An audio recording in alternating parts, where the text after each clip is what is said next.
Yo le doy mucha importancia al tacto rectal. Entonces, si tenemos un tumor de estas características, en el cual es bien intraprostático y no tocamos nada, nadie duda que en este caso, obviamente, se pueden conservar los nervios de ambos lados. Y por otro lado, podemos tener un tumor de estas características que nadie duda que no tendríamos que conservar porque claramente tiene enfermedad por fuera de la glándula prostática.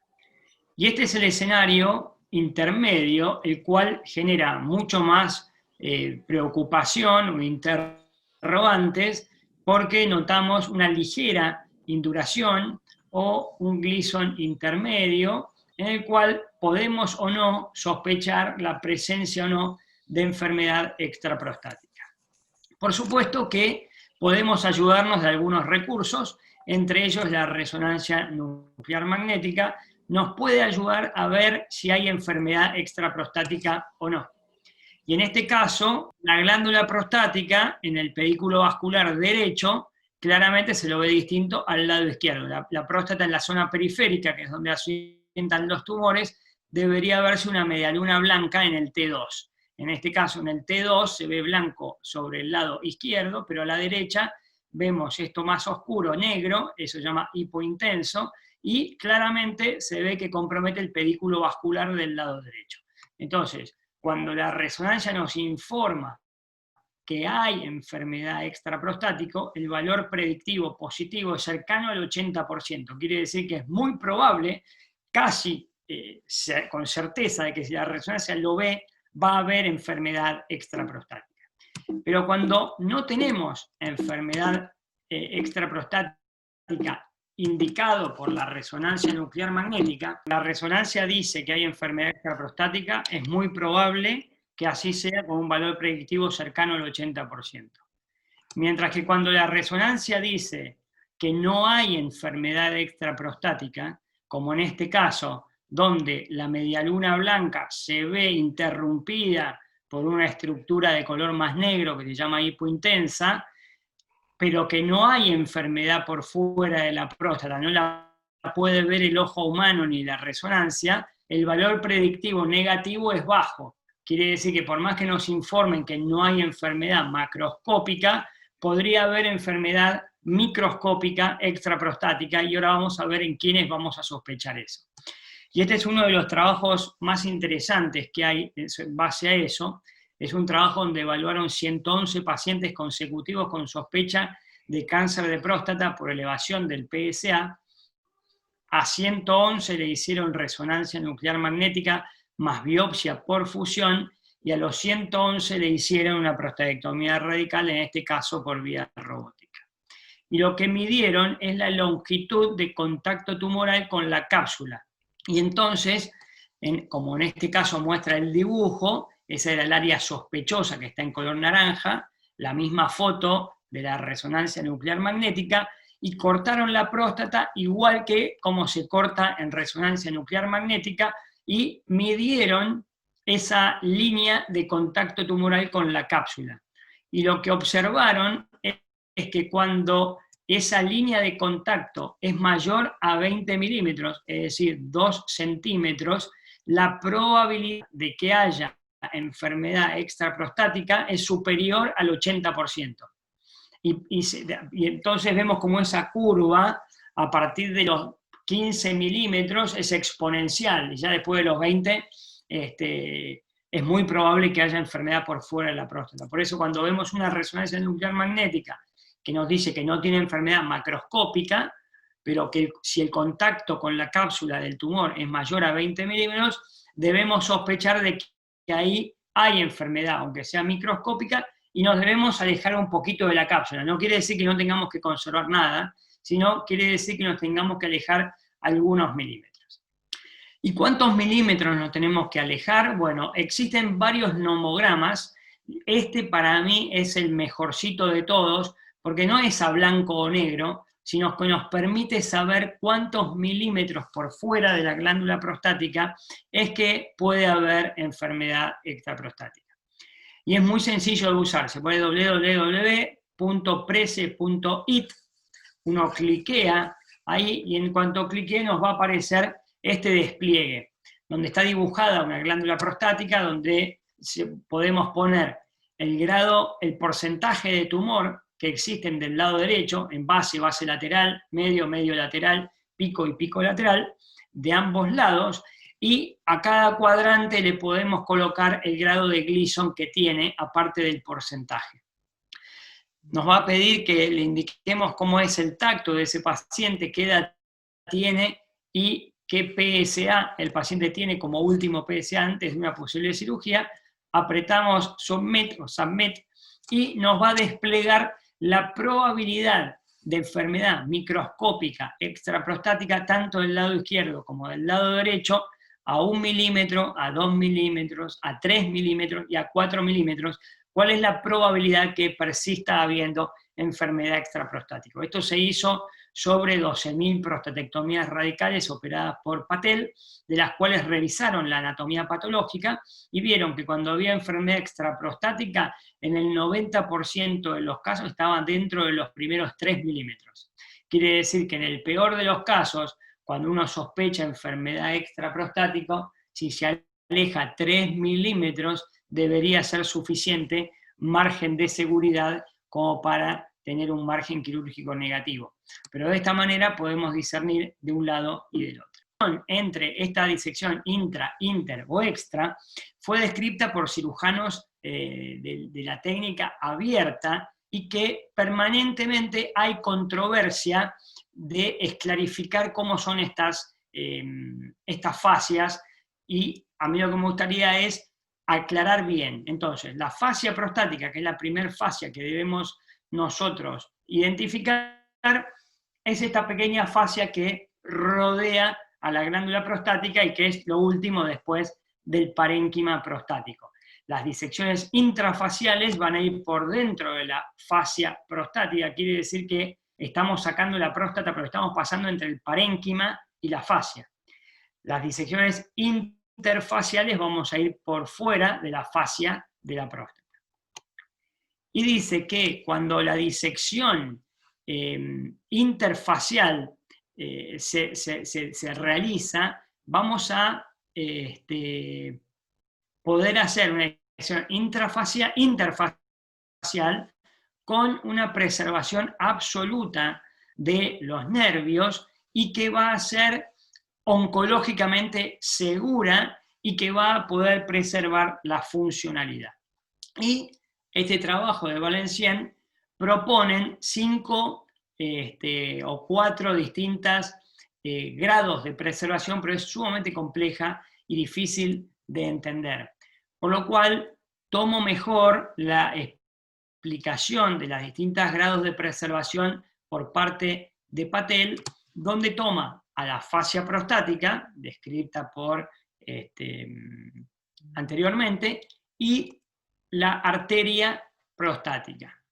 Y dice Patel que el riesgo de tener márgenes quirúrgicos positivos es muy bajo, casi nulo, en los casos que tengamos un T2, por supuesto. Si nosotros dejamos la fascia prostática contra el espécimen, contra la próstata, y el tumor no salió, la probabilidad de que tenga márgenes positivos es nula. El tema es que no sabemos si va a haber enfermedad extraprostática o no. Y lo que dice es que para identificar esa fascia prostática, vamos intraoperatoriamente a ver una fascia de un color muy rosado sobre la superficie prostática. Si uno abre esa fascia nacarada, rosada, y entra en contacto con el parénquima prostático, va a encontrar un puntillado negro y va a haber parénquima prostático, y eso es lo que no nos puede pasar. Y que el análisis microscópico en la anatomía patológica, cuando le mandamos la pieza de prostatectomía radical, si se la mandamos con la fascia prostática, lo que nos va a decir el patólogo, debería decir, es que la fascia prostática recubre toda la glándula prostática y que no encuentra ningún tipo de tejido nervioso. Es decir, estos dos elementos, que esté la fascia completa y que no haya nervios, quiere decir que hicimos una disección interfacial plena y que preservamos los nervios. Y con un buen balance desde el punto de vista oncológico de que no estamos dejando parénquima prostático. Y ellos proponen esta arteria prostática, que se encuentran normalmente a 2 milímetros por fuera de la glándula prostática. Entonces uno podría hacer una disección interfacial máxima sobre la fascia de la próstata, una segunda disección ya un poco más alejada de la fascia de la próstata, pero preservando la arteria prostática, o ya resecando la arteria prostática, ya alejándonos un poquito más, o directamente no preservar absolutamente nada. Y muchas veces los pacientes nos preguntan, sin saber, ¿y se me va a conservar el nervio pudendo? Y la verdad es que sí, porque el nervio pudendo es un nervio sensitivo y motor que le da las sensaciones a los genitales externos que se originan en las raíces sacras de S2, S3 y S4, e inerva la piel genital, el esfínter anal, la uretra, y nada de eso se va a ver afectado.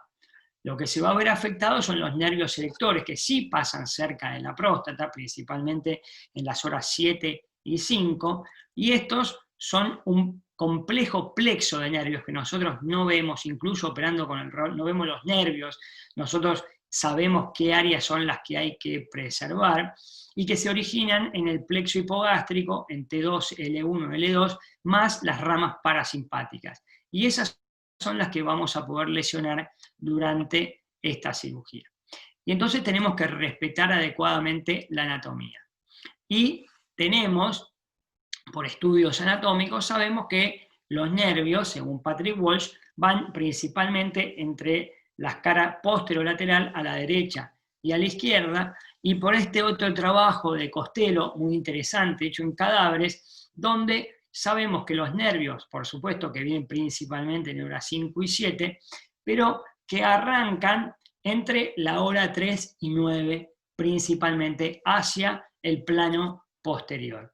Por eso nosotros la disección la vamos a empezar más alta, quizás entre las 2 y las 10, porque de esa manera vamos a preservar una mayor cantidad de nervios. Y nuestra disección va a ir entre la fascia pélvica lateral, que ahora la vamos a mostrar, y la fascia de la próstata, que estuvimos hablando estos últimos minutos. Y entre esas dos fascias vamos a hacer una disección interfacial. Si vamos por fuera de la fascia pélvica lateral, bueno, ya entonces hacemos ningún tipo de preservación.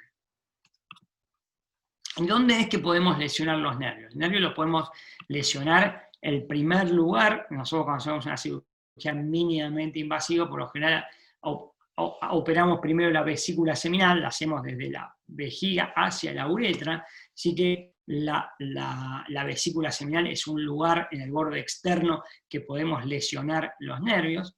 Durante el transcurso de la disección de la cara lateral de la próstata, al momento de seccionar la uretra es un momento importantísimo que podríamos lesionar los nervios. Y por último, otro momento es el momento de la anastomosis. Cuando uno pone puntos muy grandes, podría estar involucrando los filetes nerviosos que con mucho trabajo estuvimos preservando. Y no solamente los vamos a romper a los nervios por cortarlos, sino que los podemos clipar, los podemos dañar con temperatura, o los podemos dañar con tracciones excesivas. ¿Y qué técnica usamos nosotros? Nosotros usamos una técnica que nos enseñó el doctor Patel, que está acá publicada en el año 2009, y lo que hacemos es la apertura de la fascia pélvica lateral, para algunos también llamada fascia del elevador. Vamos a hacer una disección hasta la fascia prostática, y una vez que llegamos a la fascia prostática, vamos a tratar de conectar ese espacio lateral con el espacio posterior. Nosotros habíamos disecado, primero lo que hacemos es separar la próstata del cuello, luego vamos a sacar las vesículas seminales y vamos a hacer todo un espacio grande entre el recto y la próstata. Una vez que el espacio entre el recto y la próstata está disecado, vamos a ir sobre los laterales, de vuelta abrimos la fascia pélvica lateral, llegamos a la fascia de la próstata, bajamos pegadito a la fascia de la próstata con la intención de conectar con el plano posterior que habíamos hecho previamente.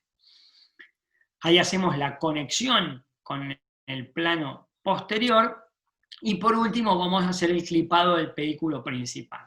¿Cuál es la importancia de hacer esta técnica que en vez de ir combina ir en forma retrógrada desde la vejiga hacia la uretra, con un sentido retrógrado desde la uretra hacia la vejiga, porque si uno va desde la vejiga hacia el pico y coloca clips, lo más probable es que los clips queden colocados en este sentido, que vienen desde arriba hacia abajo, no tienen articulación para poder doblar y nos van a quedar todos los nervios como un serrucho o clipados con los clips de Moloch o los de LT300. ¿Qué es lo que nosotros necesitamos? Interpretar correctamente los resultados. Por ejemplo, en este primer caso vamos a tener un paciente que tiene una enfermedad T2, confinada a la glándula prostática, y la parte más azulada es el tumor, la cápsula se ve, o la fascia prostática se la ve pintada de negro, no hay tumor.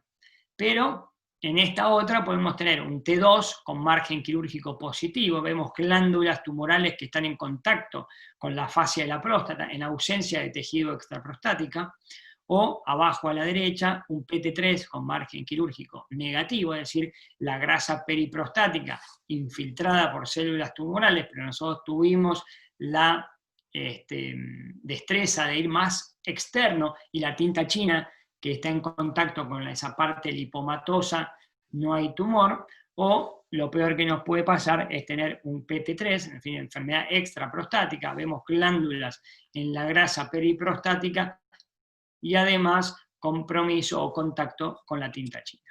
¿Cuánto es lo que nosotros necesitamos? 1 milímetro. Con eso es suficiente para tener un margen quirúrgico negativo. Y ahora voy a mostrar algunas partes de película. Comenzamos entonces, separamos la vejiga de la próstata, vamos a levantar los conductos deferentes, podemos utilizar electrobisturí en la línea media, pero una vez que vamos a disecar la vesícula, esta es la vesícula del lado derecho, sobre su borde externo no deberíamos utilizar electrobisturí. Y en ese borde externo vamos a colocar clips frío y vamos a hacer un corte con tijera fría. Nuevamente ponemos otro clip que llegue hasta la base de la vesícula seminal y otra vez cortamos con tijera fría. De modo que queda el cuello y estas estructuras laterales que no fueron seccionadas y que tampoco estuvieron en contacto con el electrobisturí. Ahora sí, después de hacer esa maniobra, vamos a separar el recto de la próstata, vamos a generar un plano lo más amplio posible y nos vamos a ir por el lado lateral a tratar de conectar con el plano posterior. Y ahí abrimos la fascia pélvica lateral o fascia del elevador. Y lo vamos a continuar esa disección, en hora 10 en este caso, hasta llegar a la fascia prostática, sin abrirla. Y nos vamos a mantener entre esas dos fases. Eso bien blanco que se ve ahí en el fondo es la fascia de la próstata, y nosotros vamos a ir con maniobras romas tratando de separar entre la fascia prostática y la fascia pélvica lateral, donde va a haber venas y nervios en el medio, donde vamos a ir aspirando y tratando de conectar con maniobras romas. Ahí se ve cómo pasa al plano posterior, la tijera la observamos ahí a través de ese orificio, y nos va a quedar solamente en la base de la glándula prostática el pedículo vascular principal. Y ese lo vamos a tratar con 1 o con 2 clips. Nuevamente con tijera fría. Ahí vemos cómo terminamos de conectar el lado izquierdo, nos quedan los nervios hacia afuera, la fascia prostática sobre la glándula sin tejido extraprostático, y lo mismo del otro lado. Una vez que hacemos eso, vamos a tener que seccionar la uretra. Vamos primero a seccionar el complejo venoso dorsal, ahí podemos usar electrobisturí, cuidado cuando nos acerquemos a los laterales, vemos cómo con maniobras romas y tijera vamos separando esos nervios que habíamos disecado lateralmente del complejo venoso. Tenemos que aceptar cierto grado de sangrado hasta llegar a encontrar la uretra, tratar de pelearle la mayor cantidad de uretra, porque eso nos va a ayudar a una continencia precoz, y una vez que los nervios ya están separados, recién ahí vamos a seccionar la uretra otra vez con tijera fría. ¿Eso se puede hacer por cirugía laparoscópica? Sí, se puede hacer por cirugía laparoscópica convencional. Esta es la manera con que me gusta operar, un poco copiada de Mirandolino. El cirujano tiene que estar cómodo y para eso es importante que los brazos del paciente estén hacia los laterales, que no lo operemos en cruz, porque si no vamos a lograr hiperextensiones braquial, y lo mismo durante la cirugía. Entonces el cirujano se pone sobre el hombro izquierdo del paciente y tiene una posición cómoda con los codos pegados al cuerpo y no con los codos levantados, que llega un momento que el deltoides no aguanta más, estamos cansados y eso nos hace cometer errores. ¿Se puede separar estas fascias por vía laparoscópica? La respuesta es sí, lo único que tiene que es más complicado para el cirujano porque no tenemos la articulación que tiene en el extremo de los instrumentos. Pero acá vemos cómo se puede abrir la fascia pélvica lateral, tratar de llegar a la fascia de la próstata, es más, no se puede conectar porque estos instrumentos son rígidos, pero por ahí con maniobras romas y con hisopos nos podemos ir ayudando para tratar de poner los clips paralelos a los nervios sin comprometerlos. Y acá nos acercamos de vuelta hacia el pico de la glándula prostática, del lado izquierdo, como una vez seccionado el complejo, tratamos de separar esos nervios, y por último vamos a robar la mayor cantidad de uretra posible y seccionar la uretra. Y ahí vemos cómo queda el campo operatorio. ¿Se puede hacer por laparoscopía? Sí, claro que sí, se puede hacer por laparoscopía, es más difícil.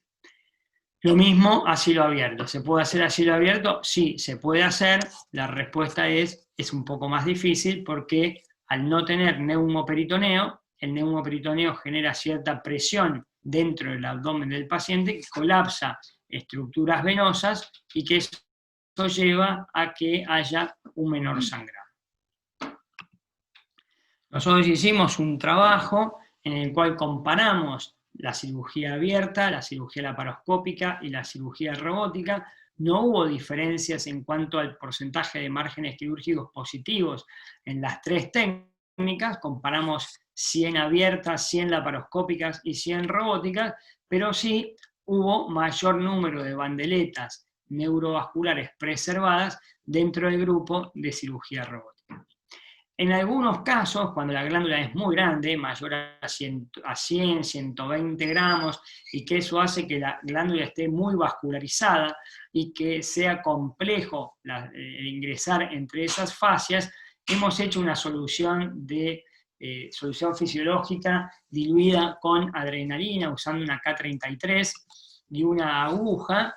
Entonces, inyectamos los pedículos con esa solución de adrenalina que nos produce un poco menos de sangrado. Otra vez abrimos la fascia pélvica lateral, llegamos hasta la fascia de la próstata, y una vez que llegamos a la fascia de la próstata, donde ya no hay más venas, empezamos nuevamente con maniobras romas a tratar de conectar con el plano posterior. Por último, clipamos el pedículo principal y de ese modo terminamos de disecar las estructuras nerviosas, al menos en el plano lateral. Nos va a faltar en la uretra, que ahí estamos llegando a la uretra y vemos cómo podemos ganar una uretra lo más larga posible. La presencia de arterias pudendas accesorias es mucho más frecuente observada en cirugía mínimamente invasiva que la que solíamos ver a cielo abierto, y tenemos que tratar de preservarlas porque pueden ser quizás el único o un afluente importante de sangre para el miembro. Entonces, en esos casos, a veces lo que hacemos es no ligar el complejo venoso dorsal, aumentar la presión del neumo. Lo que hacemos es seccionar el complejo sin ligarlo, y una vez que está seccionado, hacemos una sutura selectiva del complejo venoso dorsal en la línea media para tratar de preservar esas estructuras o arterias pudendas accesorias. Y acá vemos cómo, terminada la preservación, tenemos las estructuras nerviosas y las arterias pudendas conservadas. Por último, y más recientemente, hay muchas publicaciones en la literatura internacional sobre la preservación de los ligamentos puboprostáticos, que llevaría a una mejor recuperación de la continencia, porque no estamos lesionando todo el mecanismo de esfintería, no vamos a dejar la uretra totalmente disecada y sola, sino que todo el tejido periuretral y todo el complejo venoso dorsal y los ligamentos puboprostáticos no los vamos a seccionar. Entonces, en ese caso, en esta cirugía, lo que vamos a hacer es no abrir la fascia endopélvica, vamos a ir directamente a el plano que está de disección entre el cuello y la vejiga, vamos a abrir el cuello anterior, vamos a traccionar de la sonda hacia el cenit, vamos a seccionar el plato posterior de la uretra, vamos a disecar los conductos deferentes, vamos a estar trabajando más en un pozo, vamos a usar clips en el plano lateral de las vesículas seminales, y ahí vemos cómo están los conductos deferentes totalmente liberados, las vesículas liberadas, y todavía no abrimos la fascia endopélvica. Seguido a esto, lo que vamos a hacer es tratar de ingresar en el plano entre la fascia pélvica lateral y la fascia de la pelvis. Es un poco más complejo al no tener abierta la fascia endopélvica, y con maniobras romas y sobre todo con muchísima paciencia. No se puede operar esto apurado, tenemos que ir muy despacito, nos vamos a cruzar con muchas venas que a veces nos van a sangrar. Es muy importante el aspirador con el ayudante, y haciendo maniobras romas, de a poquito vamos a lograr llegar a unir con el plano posterior. Vamos a colocar clips en el pedículo principal, vemos como siempre más o menos hacemos lo mismo, la próstata tiene distintas formas, pero hacemos más o menos lo mismo. Colocamos un segundo clip, y por lo general de la mitad de la próstata hacia el pico prostático, la disección es totalmente roma, sin colocar ningún clip, y ahí se ve la fascia de la próstata totalmente nacarada, y no hay tejido que rodee a la glándula prostática, pero estamos por fuera de la fascia prostática, y por lo tanto es una disección interfacial máxima. Si abrimos la fascia de la próstata, ya nos vamos a encontrar con el parénquima, y nos parece que este tipo de disección, a nosotros y a muchos en la bibliografía, como más segura desde el punto de vista oncológico. Por último, vamos a seccionar el complejo dorsal, o la parte muscular anterior, del estroma fibromuscular anterior, respetando los ligamentos puboprostáticos. Otra vez hacemos disecciones hasta alcanzar la fascia prostática. Acá se puede elevar un poquito la presión del neumoperitoneo, y una vez que lo seccionamos por completo, vamos a hacer unas suturas muy puntuales en alguna vena que sangre del complejo. Y acá diferenciar bien lo que es la fascia endopelviana, o el resto de fascia endopelviana, y la fascia prostática. Otra vez vamos a llegar a encontrar la uretra, que está acá, este es nuestro límite. Tratamos con tijera fría de lograr una longitud uretral lo más larga posible, y una vez que tenemos una uretra bien larga, vamos a seccionar sobre uretra, nunca sobre tejido prostático, para no tener un margen quirúrgico positivo a ese nivel. Y esta es la fascia endopélvica, que todavía no fue abierta, y la próstata, que no tiene casi nada de tejido periprostático. Y por supuesto que no usamos nada de electrobisturí a ese nivel. Así es como queda el lecho operatorio. La fascia endopelviana está sin abrir, el cuello de la vejiga, el lecho. Acá es más difícil de ver esos dos carriles de los nervios, porque al no estar abierta la fascia endopélvica, los nervios son traccionados hacia afuera y no se ven tanto como si esto estuviese abierto, y generaría un desnivel más importante. Lo que vamos a hacer ahora es reconstruir el plano posterior. Vamos a llevar la fascia de Nombilier al músculo periuretral. Vemos cómo la de Nombilier se ajusta ahí para el plano posterior, y vamos a hacer una sutura continua, o 2 hemisurget desde la hora 6 hasta la hora 12. Esto es un Stratafit del 4-0, tomando muy poquitito de la uretra, y estas suturas barbadas nos hacen la anastomosis que no se afloje tanto el surgé, es una sutura reabsorbible, es más fácil de utilizar y el resultado es muy bueno. Y por último lo que hacemos es reconstruir la fascia endopélvica contra la vejiga, y de este modo, si hay algún sangrado, queda limitado a esa zona, una fístula queda también limitada a esa zona, y le da más sustento a los ligamentos puboprostáticos que están acá, uno y otro, y pareciera como si tuviese la próstata y no hubiera estado operado. Por lo menos macroscópicamente se lo ve de ese modo. Entonces, en conclusión, creo que debemos conocer adecuadamente a nuestro paciente lo mejor posible, saber cuáles son las características del tumor, saber qué tipo de erección tiene nuestro paciente, porque a veces hacer un esfuerzo total en un paciente que no tiene erección no tiene demasiado sentido.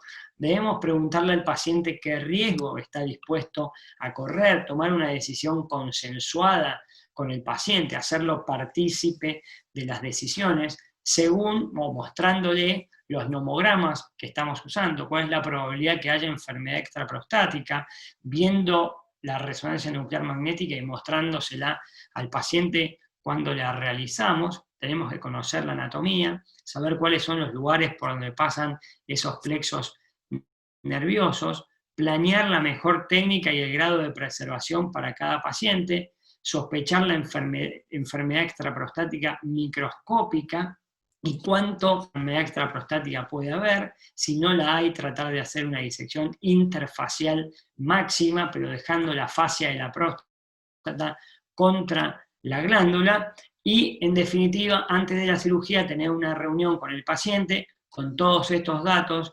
informarle lo que nos parece que es lo más adecuado y consensuar con el paciente cuáles son los riesgos que quiere correr. El paciente siempre quiere preservar los nervios de ambos lados y tener una erección fantástica, y hay mucha presión cuando el paciente viene y dice: yo encima me lo quiero hacer con el robot porque esto me va a preservar los nervios y yo voy a andar fantásticamente bien. Pero guarda, tenemos que decirle: está bien, usted quiere eso, esta herramienta es muy buena, pero en su caso particular, del lado derecho o del izquierdo, o en la base o en el pico, por esto que vemos en la resonancia, por esto que nos dicen los nomogramas, si nos preservamos mucho a ese nivel, puede haber enfermedad extraprostática, podemos dejar células por fuera, vamos a necesitar radiación después, vamos a necesitar medicación y estamos estropeando la erección. Entonces, tomar una decisión consensuada. Por supuesto que siempre va a haber algún gris y que vamos a ver con el paciente cuánto riesgo quiere correr el paciente.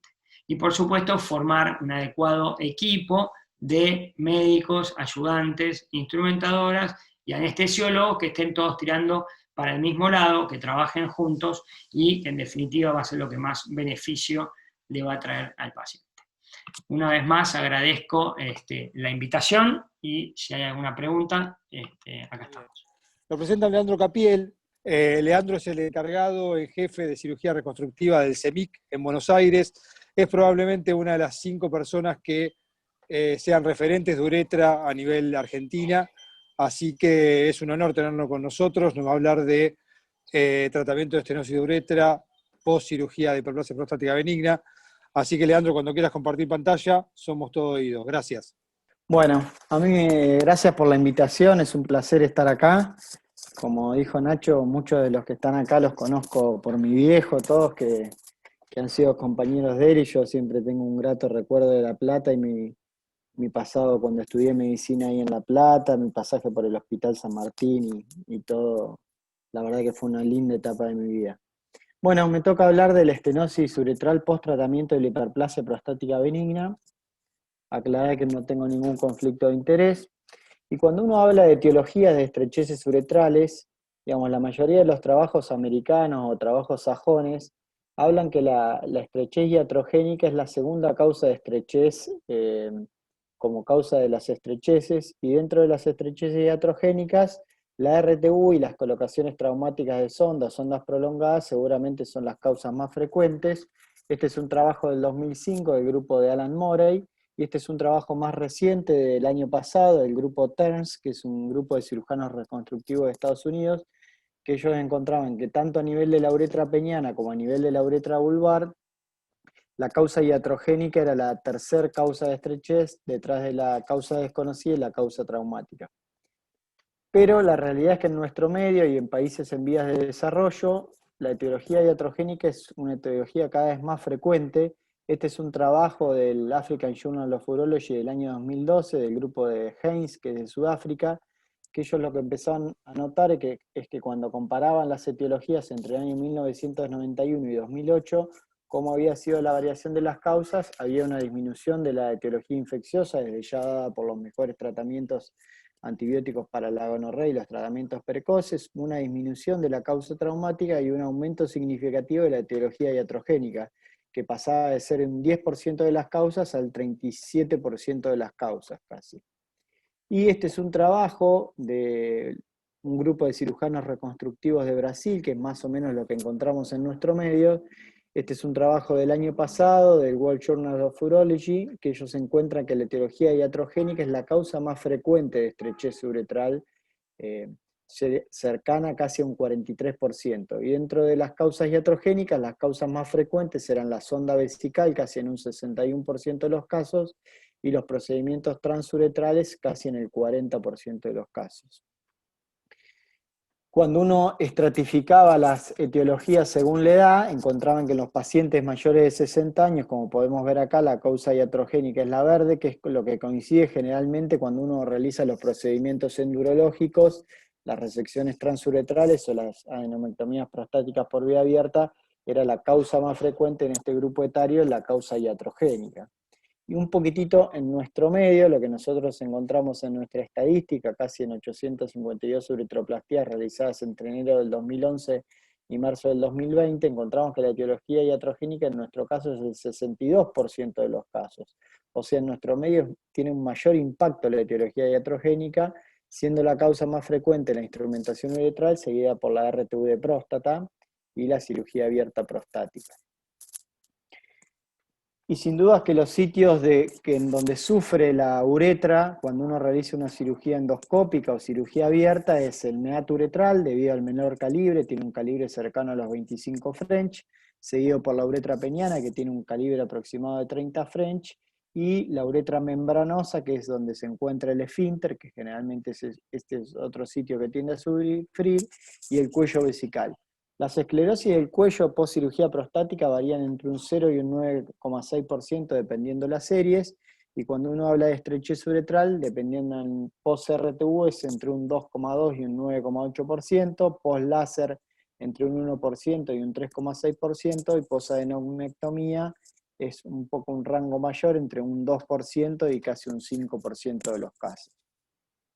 Ahora, muchas veces cuando uno va a hacer el diagnóstico de enfermedad prostática se encuentra con una estrechez completa de la uretra y no puede evaluar adecuadamente la uretra posterior. Por eso es fundamental la cistoscopía flexible para evaluar bien sobre todo la estructura esfinteriana. Acá podemos ver cómo el esfínter está respetado, encontramos una estrechez distal al esfínter y acá vamos a ver cómo se ve el verum montanum y el resto de la loge prostática. Esto es fundamental sobre todo por el compromiso esfinteriano. Uno no puede embarcarse en esta cirugía sin tener un conocimiento adecuado de cómo está la uretra posterior. Y muchas veces siempre uno debe sospechar esto cuando tiene este signo, que ve que se llena la uretra posterior y se ve como un pasaje en jet hacia la vejiga. Esto nos debe hacer sospechar de que este paciente, además de esta estrechez de uretra vulvar, va a tener una esclerosis del cuello, y por eso es fundamental ir preparado para la cirugía, porque seguramente uno va a tener que abrir la uretra y posiblemente endoscópicamente va a tener que realizar una apertura del cuello, ya sea con una uretrotomía interna o con un corte con ansa de Collins, como en este caso. No hay peor momento que entrar a hacer una plástica uretra, no tener preparado el cistoscopio o el resector, intentar pasar la sonda hacia atrás y no poder pasar la sonda de manera adecuada. Entonces, cuando uno encuentra este signo radiológico, siempre pensar en que puede haber un compromiso a nivel del cuello vesical. Las localizaciones podemos encontrar, como dijimos, estrecheces diferentes a nivel del meato, a nivel de uretra peniana, como en estos casos, o a nivel de uretra vulvar.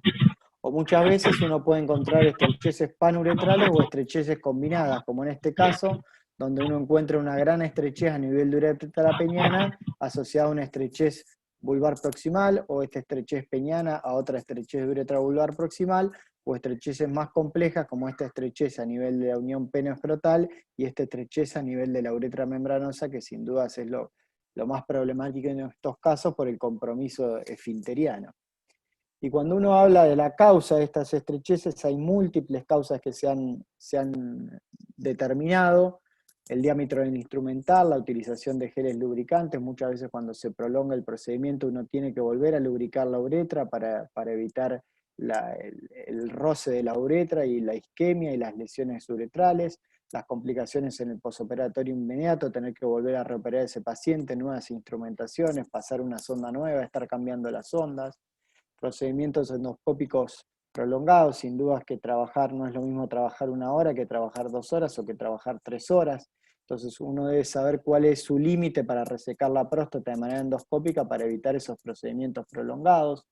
Las ondas utilizadas en el postoperatorio, ya sea el tipo de catéter en cuanto a la composición, ya sea de látex o de silicona, o el diámetro del catéter, la presencia de infecciones pre- y posoperatorias también influyen, y sin duda que las fugas a nivel del instrumental. Una de las principales preguntas que nosotros recibimos cuando tenemos una estrechez uretral, nos preguntan, ¿cuándo se ve más? ¿Cuándo es monopolar o cuándo es bipolar?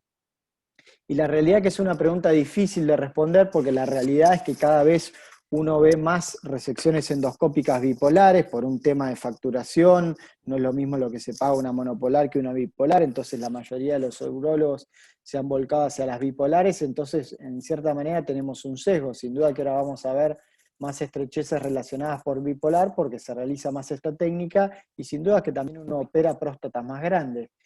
Y hay múltiples trabajos randomizados y prospectivos que han comparado el índice de estrechez, ya sea con bipolar o con monopolar, y un solo trabajo encontró una diferencia estadísticamente significativa, que es este trabajo de Komura del año 2015 del British Journal of Urology, que encontraron que hay una diferencia estadísticamente significativa cuando la próstata es mayor a 70 gramos. En esos casos sí encontraron que la bipolar tenía un mayor riesgo de estrechez uretral y posiblemente se relacione con los tiempos más largos de cirugía. En cuanto a la esclerosis del cuello, sí se vio un poquitito más de esclerosis del cuello en 2 trabajos con la técnica bipolar. Cuando uno habla del diámetro instrumental, este es un trabajo bastante interesante del Brazilian Journal of Urology del año 2015, de un grupo de urólogos turcos de Estambul, que hicieron un trabajo prospectivo y randomizado en 2 instituciones con 71 pacientes, que a la mitad realizaron RTU con un resector de 24 French y a la otra mitad con un resector de 26 French. Las características preoperatorias eran muy similares en los pacientes y las características posoperatorias en cuanto al tiempo de resección y al volumen de próstata resecado eran muy similares, sin diferencias estadísticamente significativas, y ellos sí encontraron un poquito más de estrechez de uretra vulvar en los pacientes que habían sido sometidos a cirugías con el resectoscopio de 26 French. Entonces, sin duda que el diámetro instrumental tiene cierto valor a la hora de las estrecheces.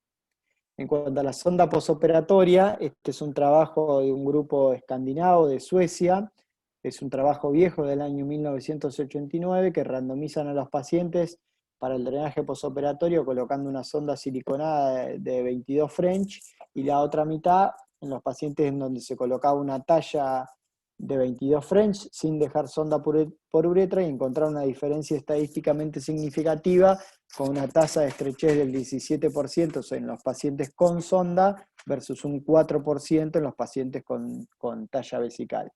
Ellos mismos replicaron el estudio con un mayor seguimiento en el año 1992, encontrando similares resultados. En cuanto al gel lubricante, no hay muchos estudios. En mi paso por España, por Zaragoza, por el servicio del doctor Gabriel Uría, lo que ellos utilizaban, y me pareció bastante interesante, además del gel de lidocaína, lo que ellos utilizaban era la utilización de este gel, que era un líquido bastante gel, que lo que tenía es corticoide, el acetónico de fluocinolona, y ellos lo que lo utilizaban y decían que tenía una menor tasa de estrechez posoperatorio. No encontré ningún trabajo que hable, pero me quedó como un buen gesto a la hora de realizar una RTU. en cuanto a las fugas de energía del instrumental, si uno no tiene el equipo mantenido de forma adecuada, podemos encontrar estas lesiones. Miren lo que es esta lesión a nivel pene escrotal o esta lesión a nivel del meato por la fuga de corriente a través del instrumental. Entonces es fundamental mantener bien el instrumental. Y una de las claves es el manejo del meato uretral. Yo siempre digo que si uno no mantiene bien el aparato, el extremo distal con la baquelita es similar a un rallador de queso o rallador de verduras, y podemos producir una gran lesión a nivel del meato uretral. Por eso lo que nosotros tendemos a recomendar es utilizar estos dilatadores crónicos previo a introducir el instrumental, que lo que producen, si la fosa navicular es un poco estrecha, es una dilatación sin desgarrar el coso. La típica es que uno va a colocar el instrumental, pasa, y forzó, y en ese momento lo que estamos haciendo es desgarrando el epitelio, y sin duda ese paciente tiene altas chances en el posoperatorio de tener una estrechez a nivel del meato. Por estos dilatadores cónicos, desde el dilatador de Storz, que se puede conseguir muy bien con este código, este es el código, y uno puede dilatar bien la uretra, y en caso de que el meato sea estrecho, yo siempre lo que digo es hacer un meato hipospádico, realizar la resección, y después en un segundo tiempo se reparará para la parte estética, el meato se llevará nuevamente a la punta, pero lo importante es no dilatar en forma agresiva, porque sin duda que eso va a generar una fibrosis del cuerpo esponjoso y una estrechez sin duda más compleja y difícil de solucionar. Otro de los grandes temas es qué pasa si yo cuando entro para hacer la RTU me encuentro con una estrechez de uretra. Y yo siempre digo que no es lo mismo encontrar esta estrechez blanda, o sea, esto es una estrechez mucosa que se puede atravesar muy bien, dilatando un poquitito, que encontrar esta uretra con estas múltiples estrecheces o esta estrechez puntiforme. O sea, sin duda que este paciente puede ser que la causa esté en la próstata y el paciente esté orinando mal por su causa prostática. Pero sin duda que en este paciente la causa de que el paciente estaba orinando mal o tenía infecciones o que tenía un chorro débil estaba dado por la uretra. Y nunca operar estas próstatas, sobre todo esta, si esta estrechez es prefinteriana, porque sin duda que la solución posterior, posiblemente nosotros comprometamos el esfínter y dejemos una incontinencia en ese paciente. Entonces, sin duda que esta estrechez es pasible de dilatarla y realizar una RTU prostática, pero si uno se encuentra con esto, lo ideal es no proseguir con la RTU, porque si no lo único que vamos a ganar es un dolor de cabeza.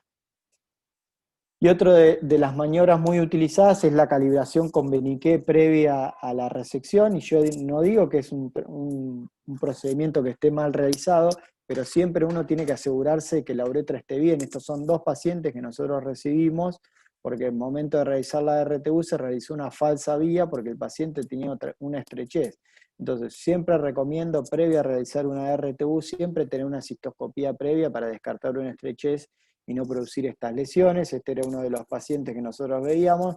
Lo que se veía es a nivel de la uretra vulvar o prefinteriana, como se veía una estrechez de uretra, y posiblemente al intentar dilatar esa estrechez de uretra, uno lo que produjo fue una falsa vía en la cara ventral de la uretra.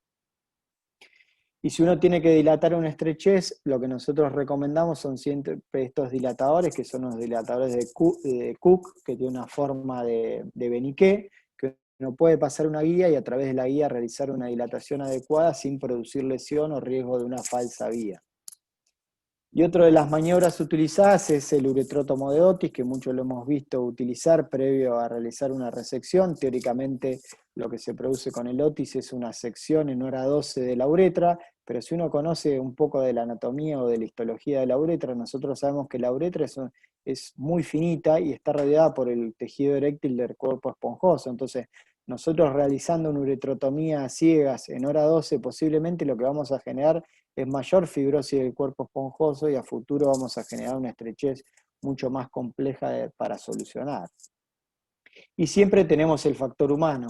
Este es un paciente que nosotros recibimos con este parte quirúrgico, con una estrechez de uretra, y cuando uno leía el parte quirúrgico dice asepsia en región quirúrgica, se coloca signo de resectoscopio y visualiza en uretra vulvar estenosis puntiforme no franqueable.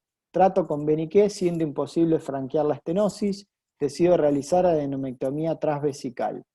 Posiblemente esa próstata, si iba a ser tratada por vía endoscópica o iba a ser una RTU, posiblemente no era una próstata grande. Entonces lo que nosotros generamos en el posoperatorio es que no solo el paciente tiene la estrechez de uretra vulvar, sin duda un poquitito más compleja, sino que ese paciente tiene una esclerosis completa a nivel del cuello vesical.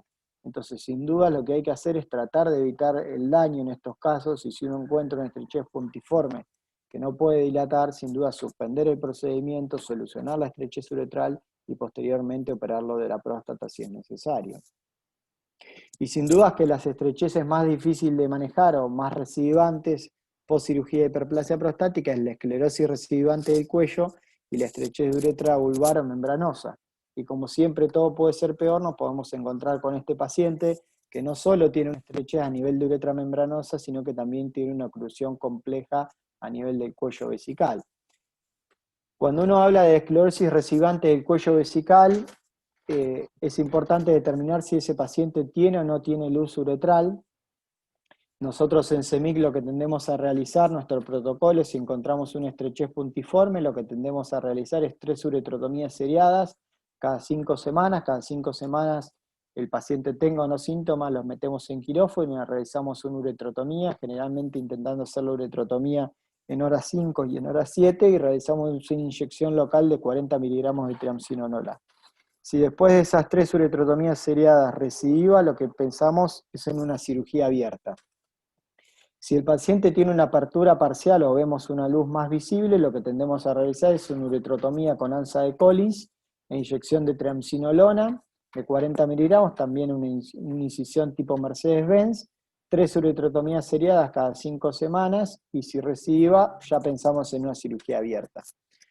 Nosotros realizamos este tratamiento basado en este trabajo del grupo de Gerald Jordan, y en el cual participó Ramón Virasoro cuando trabajaba en CEMIC, y ellos realizando con láser holmium, encontraron una tasa de éxito cercana al 83%.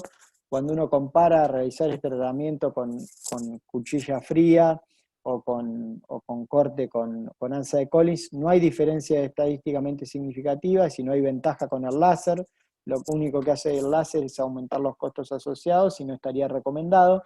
Las ventajas que tendría el láser es que uno vaporiza solo la estenosis, no hay irradiación mucho de tejido hacia los tejidos vecinos, hay un menor daño térmico del tejido circundante, hay una visión más clara, una incisión más precisa y sin duda un menor sangrado. Este es un trabajo bastante interesante del grupo de Vito Panzadoro y Migliosi de Italia, del año 1999, que ellos describen en pacientes con estrechez a nivel del cuello vesical o de la uretra prostática, realizar 2 incisiones en hora 3 y en hora 9 con una ansa de Collins, y lo importante es hacer una incisión profunda llegando hasta la grasa periprostática. Ellos dejan una sonda Foley de 18 a 20 por 48 a 72 horas, y posteriormente indican autodilataciones diarias por 6 meses. Ellos en 122 pacientes con un seguimiento promedio de 63 meses, o sea, un muy buen seguimiento, casi 6 años, en estos pacientes encontraron una tasa de 92%, y ellos dividen a las estrecheces en 3 tipos. Tipo 1, cuando es exclusiva del cuello vesical, la típica esclerosis del cuello, y en esos pacientes es donde encontraron una muy buena tasa de éxito.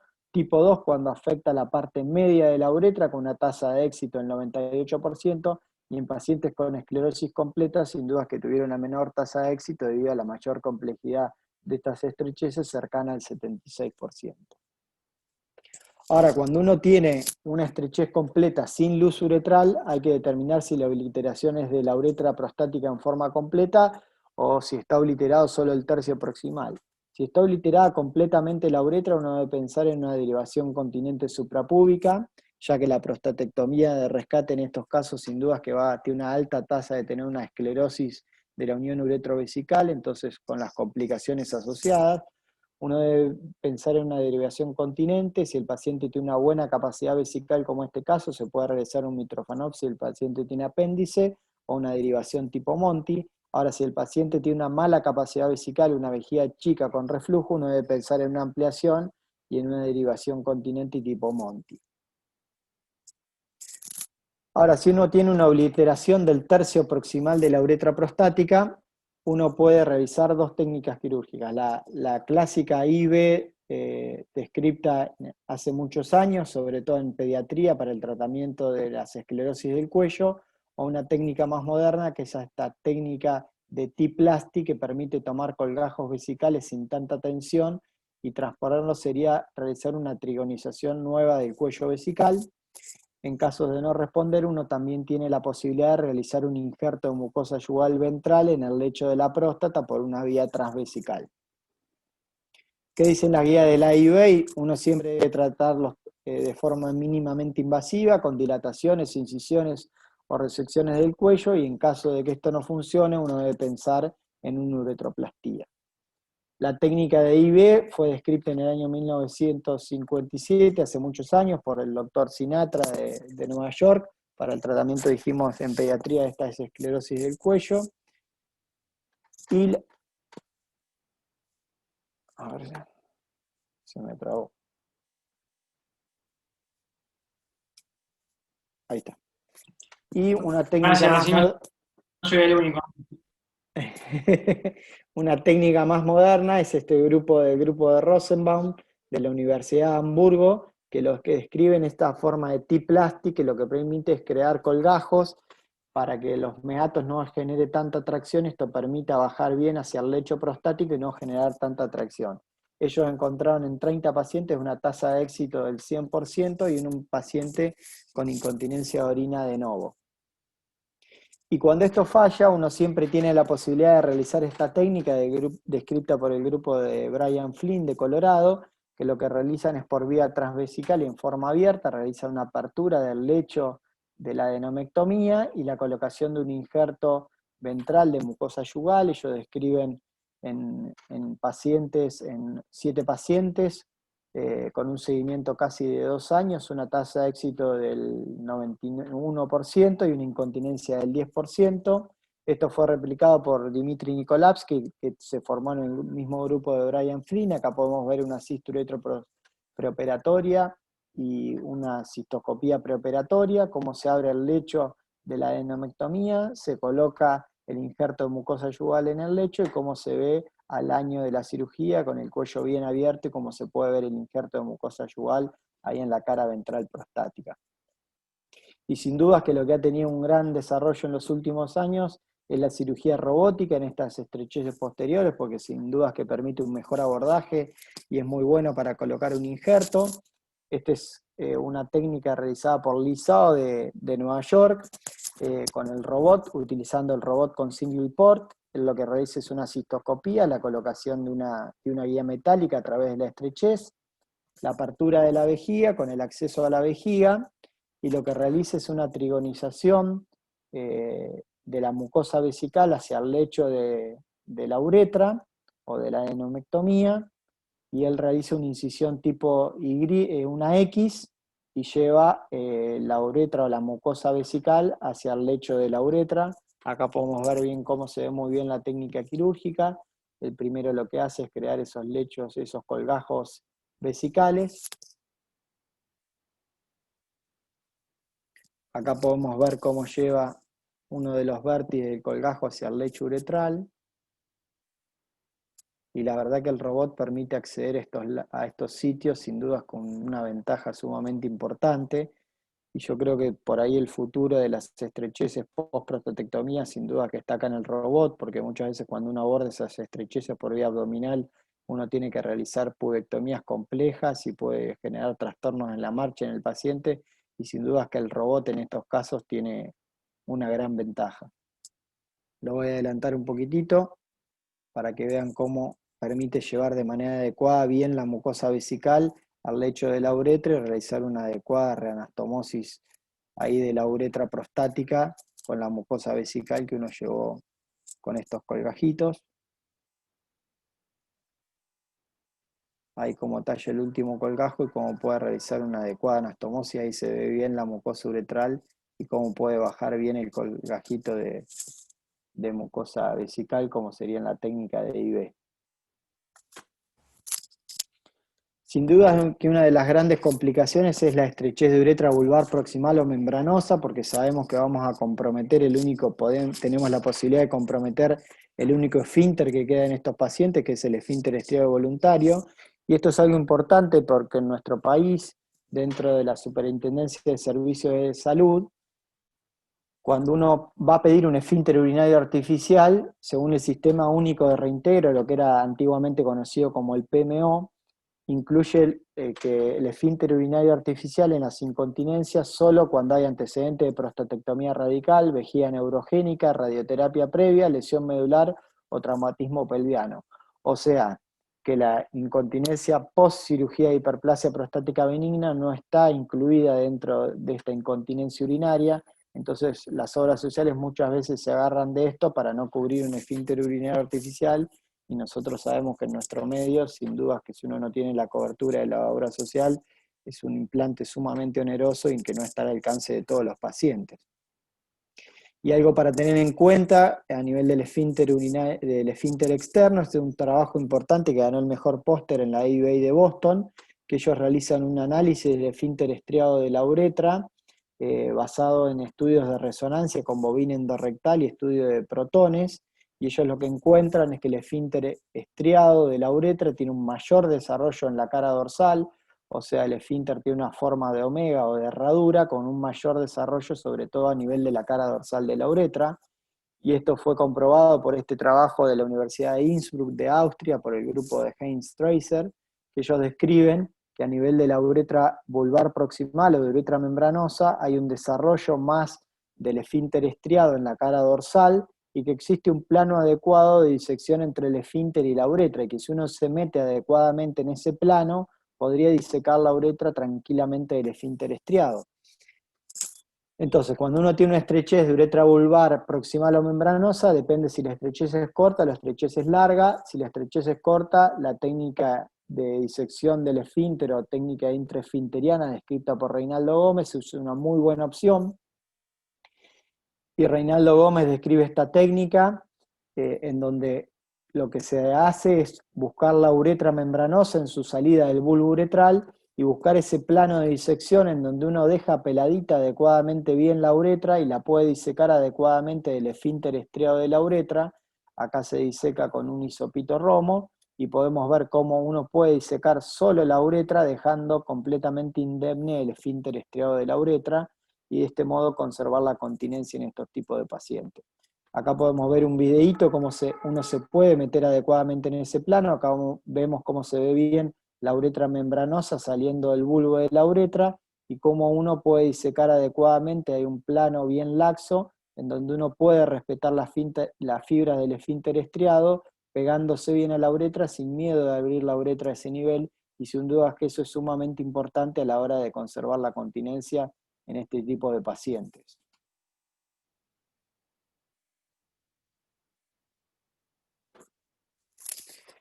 Este año, en agosto de este año, ellos presentaron en el World Journal of Urology el trabajo de 40 pacientes con un muy buen seguimiento, casi de 5 años de los pacientes y una tasa de éxito cercana al 90%, con una continencia del 85% de los pacientes. Cuando ellos evaluaron las variables, ninguna variable, ya sea edad, tipo de adenomectomía previa, ya sea abierta o post-RTU, encontraron que se asociaba con esa tasa de continencia.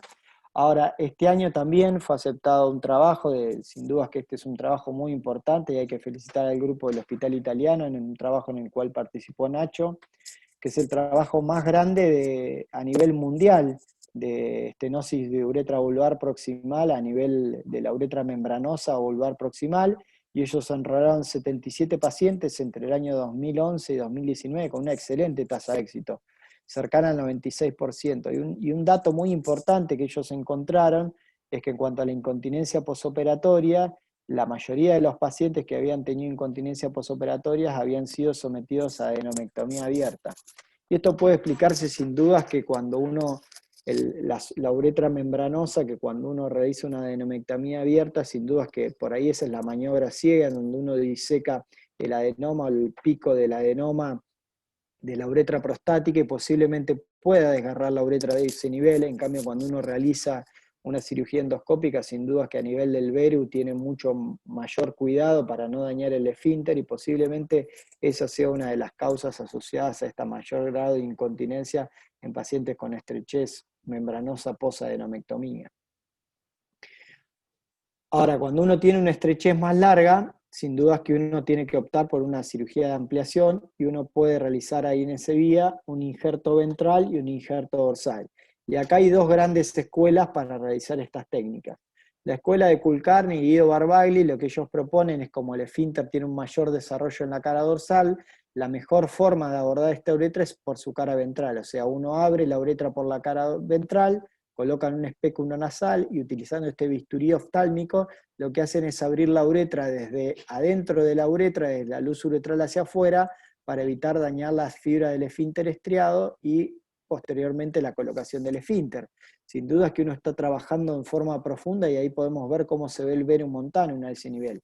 Y para ello lo que ellos hacen para colocar los puntos a ese nivel, utilizan estos puntos descritos por Webster, en donde uno rectifica la parte proximal de la aguja, lo que hace es pasar la aguja, toma el extremo distal de la punta con el porta, lo que hace es se mete dentro de la vejiga y saca en forma retrógrada la aguja, entonces eso permite llevar el injerto bien hacia el verum montanum. Kulkarni, en su trabajo presentado en el año 2018, encuentra que con este injerto ventral logra una tasa de éxito del 81%, y en un trabajo multiinstitucional entre el grupo de Kulkarni y Barbagli también participa Dmitry Nikolavsky. En febrero del año pasado ellos presentan este trabajo de 69 pacientes con una tasa de éxito cercana al 80% y una tasa de incontinencia cercana al 4%. La otra vía de abordaje es el injerto de mucosa yugal dorsal, descrito por Dmitry Nikolavsky de Nueva York, y lo que él describe es un abordaje por la cara dorsal de la uretra, es un abordaje dorsolateral, una resección de la uretra y del tejido comprometido. Uno tiene un poco de miedo ahí que pueda llegar a comprometer el esfínter estriado, se reseca el segmento comprometido y se lleva un injerto en forma dorsal utilizando los mismos puntos de Webster para llevar el injerto bien hacia la profundidad. Acá podemos ver un video de la técnica. Lo que ellos realizan es una disección por una de las caras de la uretra, como describe Kulkarni, la apertura de la uretra por la cara dorsal.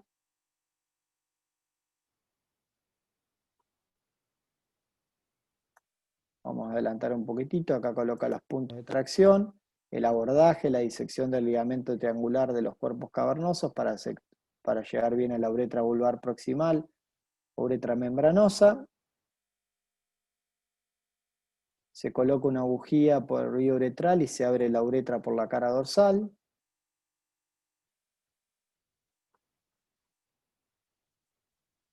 Lo que ellos realizan ahora es la resección de la uretra comprometida o la apertura de la cara dorsal de la uretra.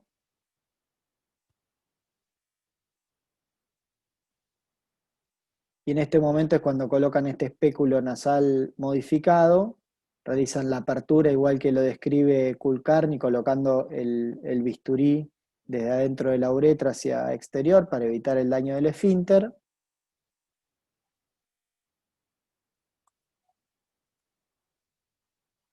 Y los que ellos describen son los mismos puntos de Webster. Acá lo podemos ver el video cómo se explican estos puntos. Se coloca la aguja. Él utiliza un portaobjetos de cirugía torácica y a través de eso retira la aguja en forma retrógrada. Entonces acá podemos ver cómo él coloca los puntos y va a llegar el injerto de mucosa yugal hacia la profundidad de la uretra. Perdón. Acá podemos ver cómo se ve la cisturetrografía preoperatoria y posoperatoria y al seguimiento de un año la cistoscopía.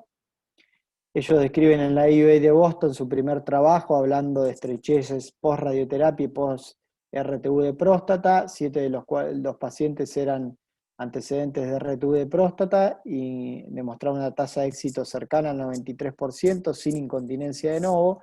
Y utilizando la misma técnica, ellos describen esta técnica en pacientes con antecedentes de radioterapia y encuentran una tasa de éxito cercana al 82%. A pesar de que uno incide la cara dorsal de la uretra a nivel de la uretra membranosa y uno va a pensar que va a dañar el esfínter estriado, ellos encuentran una muy baja tasa de incontinencia, solo del 8% de los pacientes.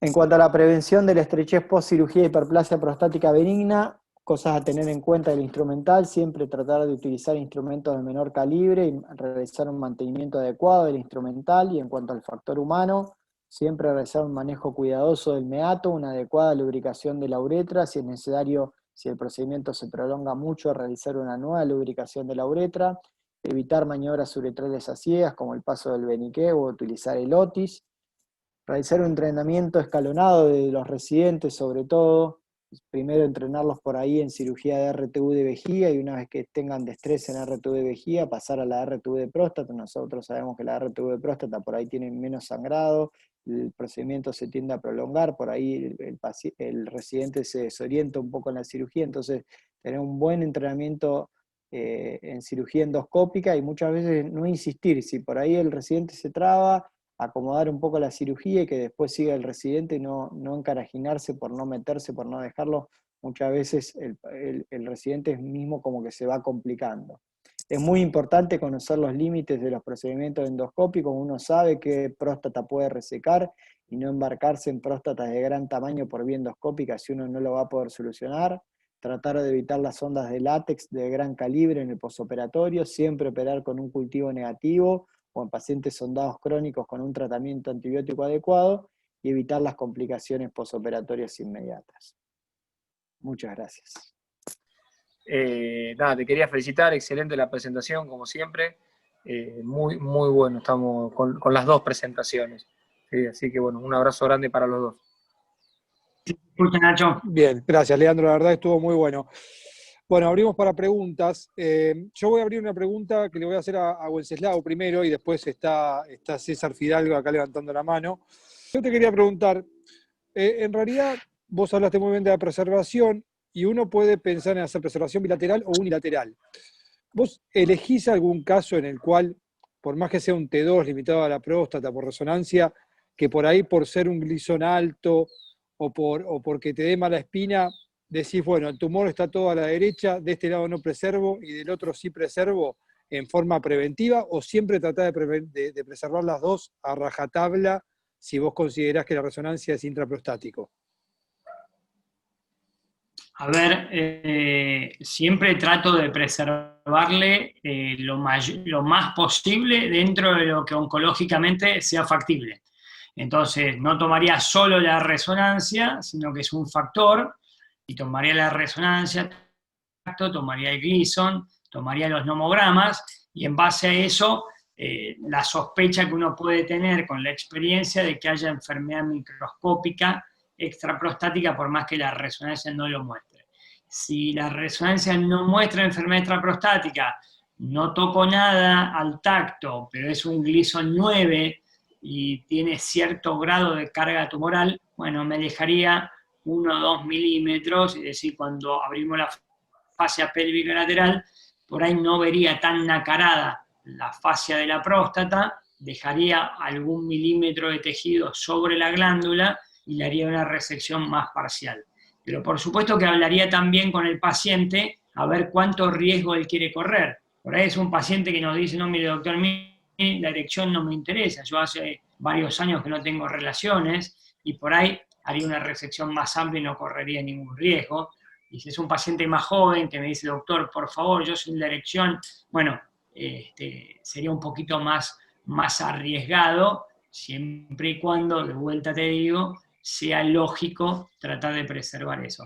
Entonces, los fáciles son los que no tienen nada y le conservamos todo, y los que no vamos a conservar nada también son los fáciles. Y dentro de los grises hay algunos que son más difíciles de terminar de discernir. Si yo sé que no le voy a conservar, trato de hacerlo entender al paciente de que lo importante es que se cure o tratar de curarlo, que va a tener una disfunción en el postoperatorio y que vamos a ver cuál es la mejor manera de solventar esa disfunción, ya sea con inyecciones o con una prótesis.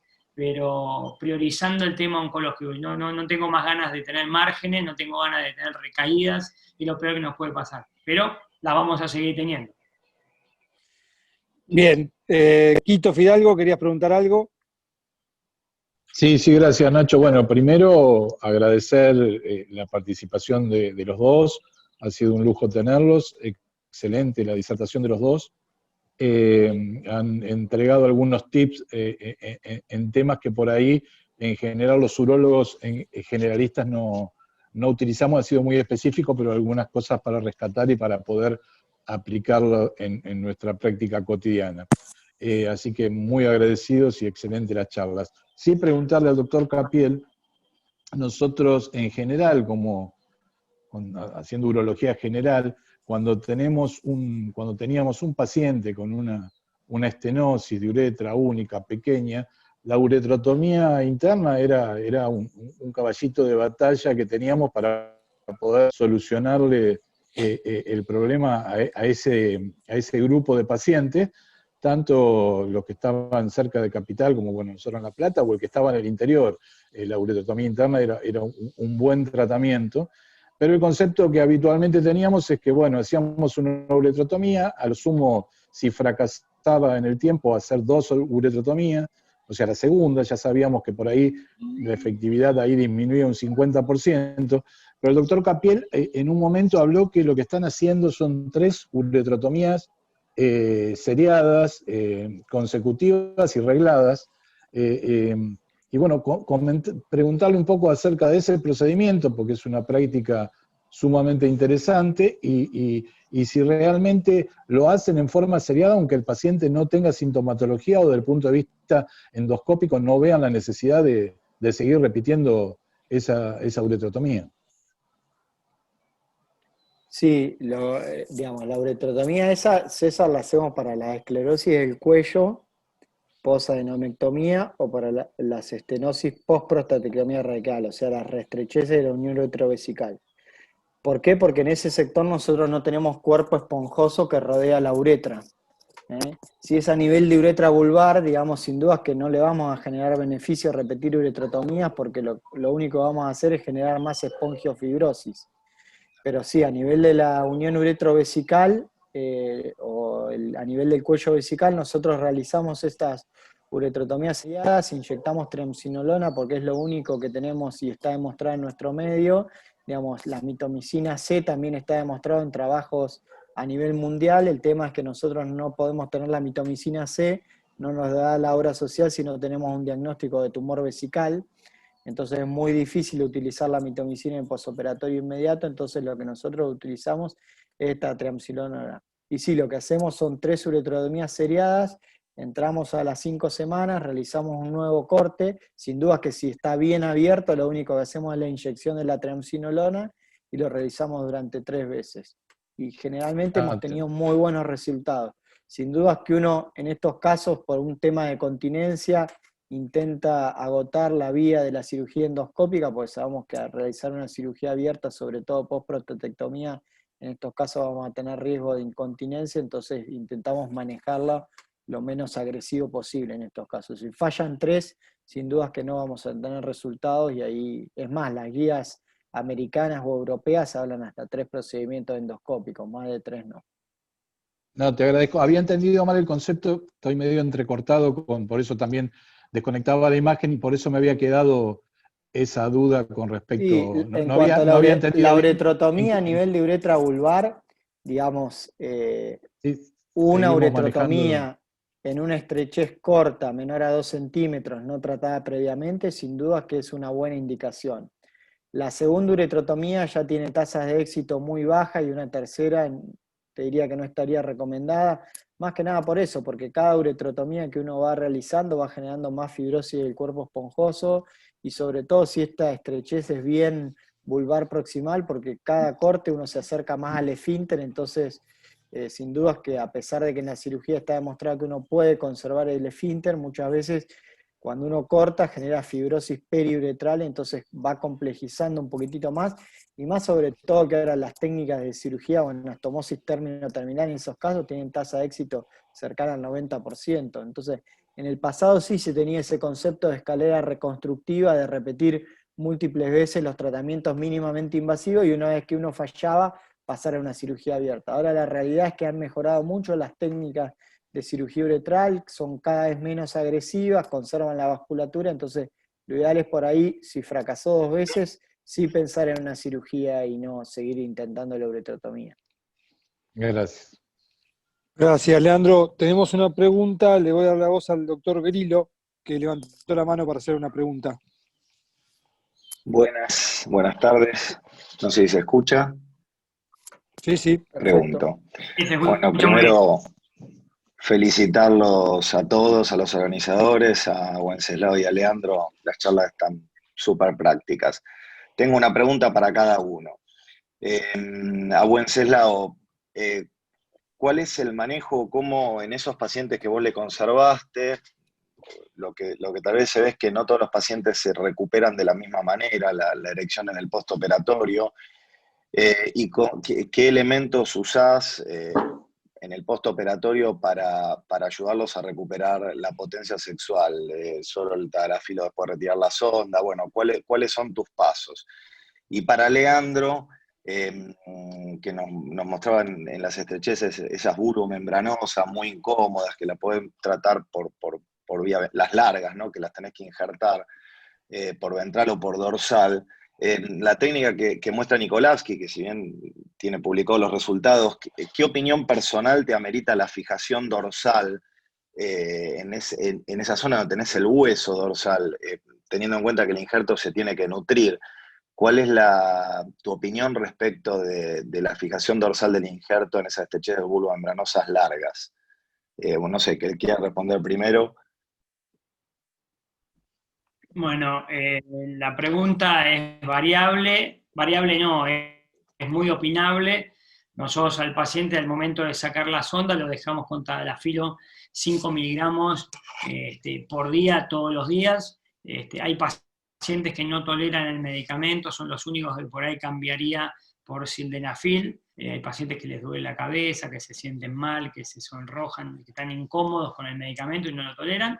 5 miligramos de tadalafilo todos los días, y les pido que una vez al día, al momento de bañarse, traten de autoestimularse, tratando de favorecer la aparición de una erección, principalmente para evitar la atrofia del músculo cavernoso.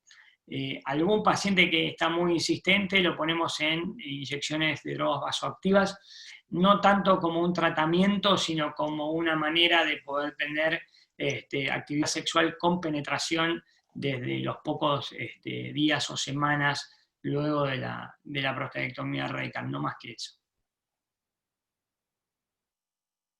En cuanto a la técnica de Nikolevsky, Cristian, digamos, a mí yo cuando tengo que poner injertos a nivel de uretra membranosa coloco injerto ventral, digamos, como lo describe Kulkarni y Barbagli. ¿Por qué? Porque tenés una mejor visión, digamos.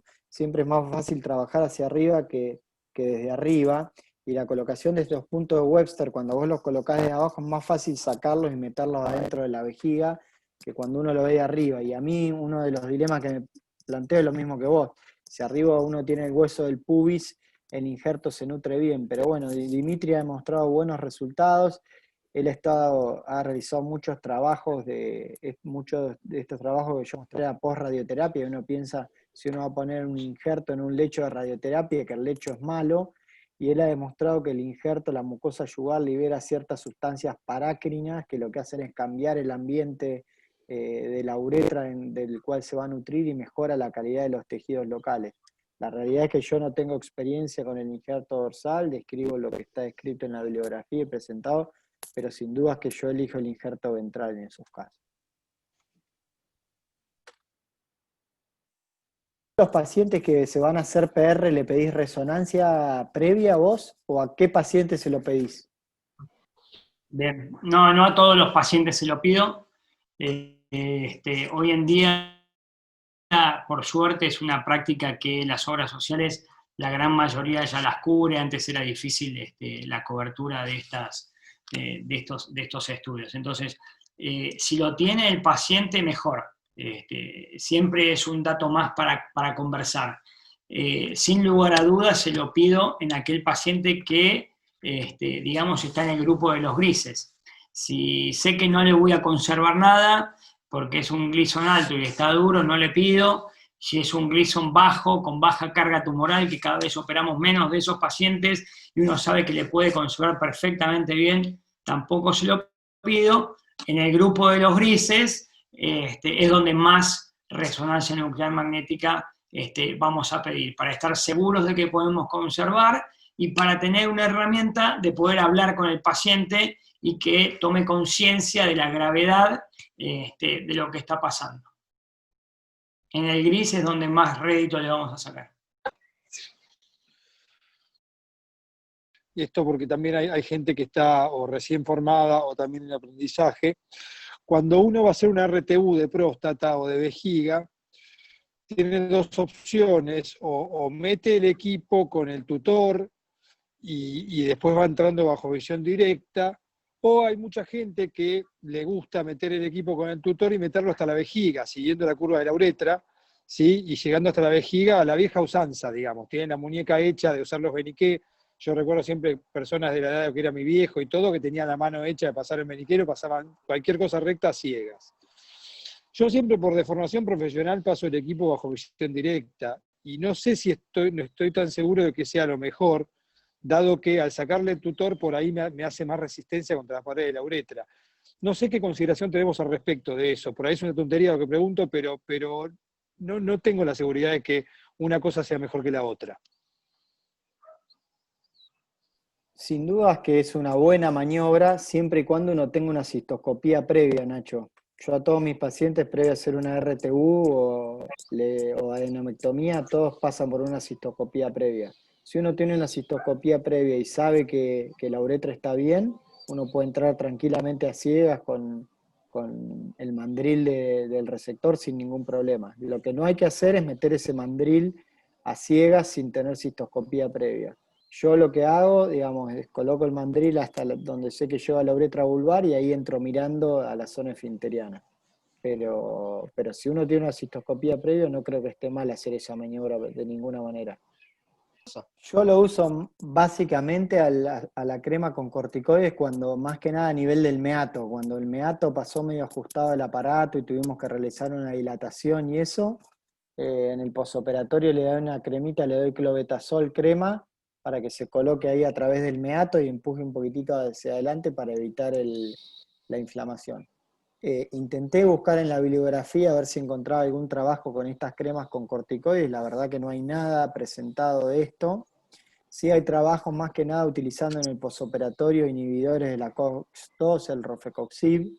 En el posoperatorio y teóricamente en esos pacientes que uno utilizaba AINES tenía menos tasa de estrechez en el posoperatorio, hay un solo trabajo y no hubo trabajos que busquen replicar ese trabajo, entonces no lo presenté porque era un solo trabajo aislado y con bajo número de casos, pero sin duda Yo creo que si bien no hay trabajos, los corticoides todos inconscientemente los han utilizado. Wensi se debe acordar que Schiappapiedra usaba cremas con corticoides para estenosis de meatos. Creo que no está escrito en ningún lado, pero ha pasado de boca en boca y creo que todos los han utilizado para el meato sobre todo, y creo que debe haber dado resultado porque los siguen utilizando varios, así que, pero no, es cierto que no hay ningún trabajo. Con respecto a lo del resector, Rubén, muchas veces uno entrar con el resector a ciegas, por ahí lo que uno hace es disminuir menos ese escalón que tiene entre la baquelita, que cuando uno entra, entonces por ahí esa maniobra a ciegas realizada bien, es una muy buena maniobra porque a nivel del esfínter, no sé si vieron, yo mostré una fotito de cómo estaba la RTU previa y al final, digamos, el pasaje ahí de la baquelita y eso genera lesión ahí a nivel uretral, sobre todo a nivel del pasaje del esfínter que está un poquito más apretado. Buenísimo, bueno, bárbaro. yo les quiero agradecer a los dos, Rubén. También les agradezco de mi parte por las muy buenas exposiciones que dieron hoy. Bien, desde ya, bueno, quiero hacerle dos comentarios a Wenceslao y a Leandro. No solamente agradecerles, sino comprometerlos para próximas visitas. La verdad que, bueno, fueron los exponentes que ahora han hecho la apertura de esta serie de jornadas, que la llamamos amistosamente jornada de expertos. Así que desde ya nuestro más sincero agradecimiento y establecerles el compromiso para próximas reuniones. Muchas gracias. Muchísimas gracias a ustedes por la invitación.